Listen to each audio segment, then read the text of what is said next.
What's going on? What's going on? I'm Eugene Napoleon. This is Napoleon's Corner. Hope all is well. Before I get started, please like and subscribe to the channel. Your support is greatly appreciated, and I thank you in advance. So this is actually episode 146. 146, and this particular topic is a serious one for me. It's one that I spent a lot of time and over the last 26 years of teaching special need, kids. Obviously, I devoted a lot of time in my life, for this particular topic. And this is actually episode, again, 146. Don't allow your disabilities to stop you. Don't allow your disability to stop you. And I wanted to take some time to focus on this one particular topic because, again, it is very vast. It is very serious. And there's a lot of times when me teaching special needs and special education, kids that deal with multiple disabilities, emotionally disturbed, things of that nature. Sometimes I think they get a bad rap.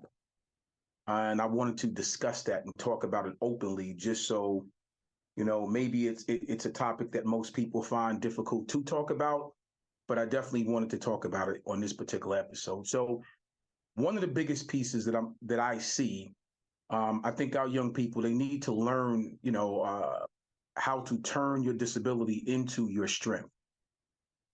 That's one. Control your disability. Don't let your disability control you. That's another. I don't think this just is a topic for anyone of a certain age. So it just doesn't pertain to young people. I think it pertains to anyone that's dealing with a disability. But for me, I'm talking from more of a teacher's perspective with this particular topic. But like I said, this is broad. This is broad ranging. So at the end of the day, a lot of times when people see disability, they think, I'm not sure where their mind goes when you hear the word disability, but I know for sure when I relate this to some of my students, I don't like the word disability as it relates to special education because I think there's some semblance of there's some sort of limitation I think that's put into that. There's some sort of limitation where some of our young people, they don't believe they can be successful if they have a quote unquote disability. And that's not true. That is so far from the truth. At the end of the day, your emotions can't control you to a point where it pushes you to make a wrong or poor decision.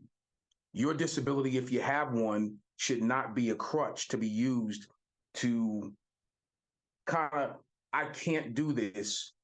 I can't see myself being successful because I have this disability or I have this going on with me. No, that can't be a crutch.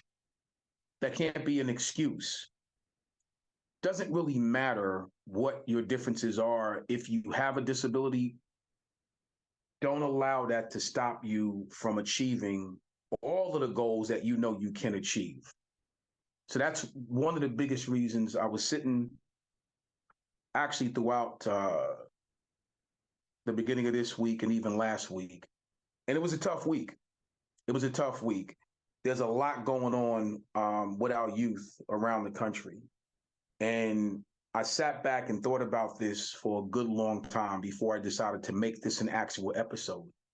And I would listen to a lot of the different excuses that was coming up based on what someone deemed their limitations to be.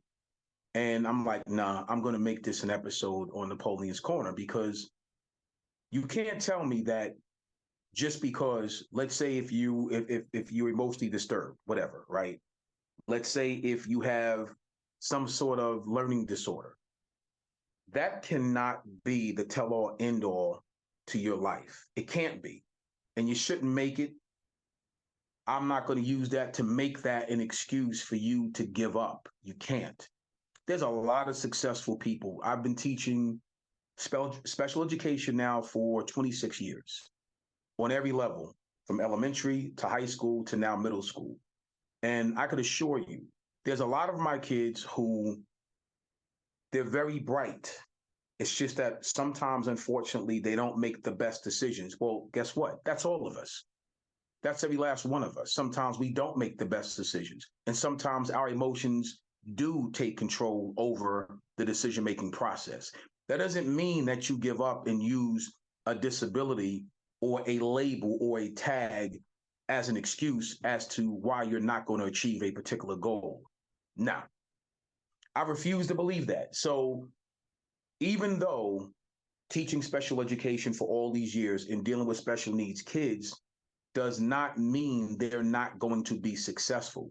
The issues become, how are we breaking down our decision-making processes, right?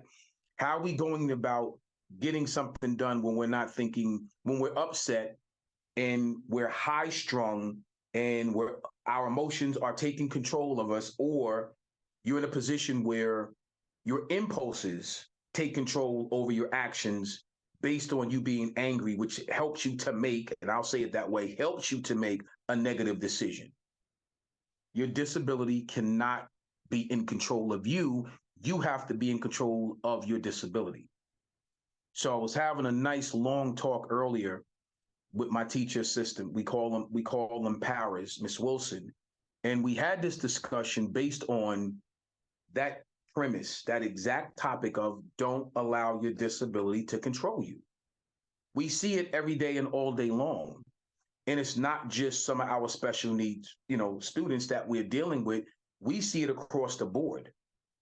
And sometimes it gets the best of us because we sit back and we're looking at this thing through such a narrow lens, because here it is, when these are younger students at the middle school age. So if you look at a 13-year-old and you tag 10 years on top of that, so that individual is going to be 23 someday, and you look at how certain decisions are made now, and if they're not properly guided, if they're not properly flushed out, if they're not properly talked about, if they're not properly put in a way where this particular individual, you're putting tools in their toolbox, so to speak, so they can utilize some of these tools later on in life to make better decisions, then when they become adults, this becomes habit forming. This becomes habit forming. Like, I can get upset and I can say, just because this particular individual has a disability, they're supposed to get a pass in life, in regular society, because they didn't learn how to navigate or how to fix, not even fix, how to cope and deal with a certain disability, a certain disorder. It doesn't work that way in the real world. So in my room, I do a lot of critical thinking. I do a lot of, it's peer relationship building, it's character wall building, it's things that allow the students to see themselves in every situation possible, and then we discuss it. So they get to fall back on the critical thinking model when they are upset, because typically when most people get upset, they don't think rationally. So if you're not thinking rationally through a decision and you just make the snap decision because you're upset, you're going to be held accountable for that choice. And it's not going to be because you have a disability that people should give you a pass. That's the key. That's the key. So whatever the disability is, that disability cannot control you. You have to control it. Let's talk about being steadfast and focused on our goals. I have a lot of students that are very talented in a lot of different ways.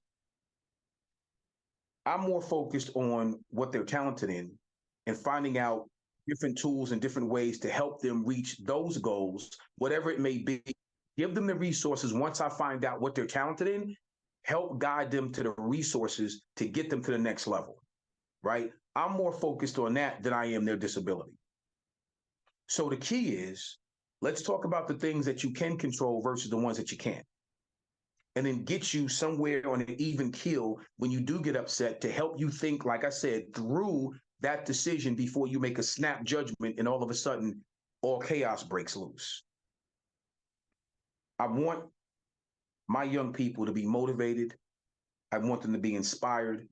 I want them to be ready to go and meet every obstacle possible. I want them to be driven. I want them to be, basically self-made. Give them the motivation to say, I can do this even though people think I can't.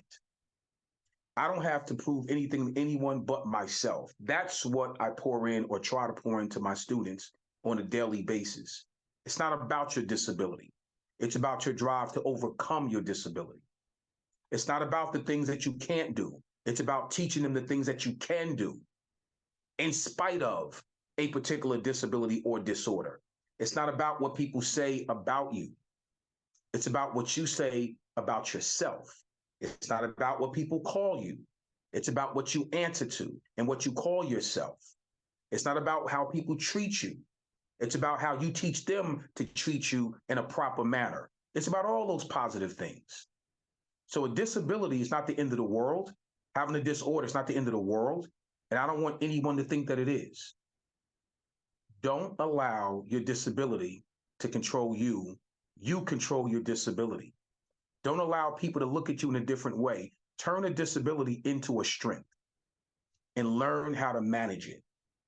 It's just that simple. Learn how to manage it. And if you put the work in, you will do just that. Your successes will be just the same as anybody else's if you decide to put the work in.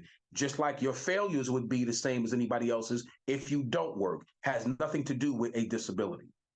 I know plenty of people that are very successful and have a range of disorders and disabilities and whatever the case may be, but they decided a long time ago to stand up, stand on their business, so to speak, and deal with whatever comes with their disorder or disability and be successful in spite of that disorder or disability, despite what anybody says about them, what they write about them, what they think of them. None of those things matter. No one can tell you how hard to work to become successful. So don't allow anybody to put any doubt in your mind because they view you a different way. It doesn't matter how they view you. It only matters how you view yourself. So when you walk past the mirror in the morning, look in the mirror and tell yourself how much you love yourself, how much you respect yourself, how prideful you are about the things that you're going to go and get, and simply go get it. You control your disability. Your disability do not control you. Thank you for listening and tuning into this very important message here in this episode. I'm Eugene Napoleon. I'll see you next week. This is Napoleon's Corner. Take care.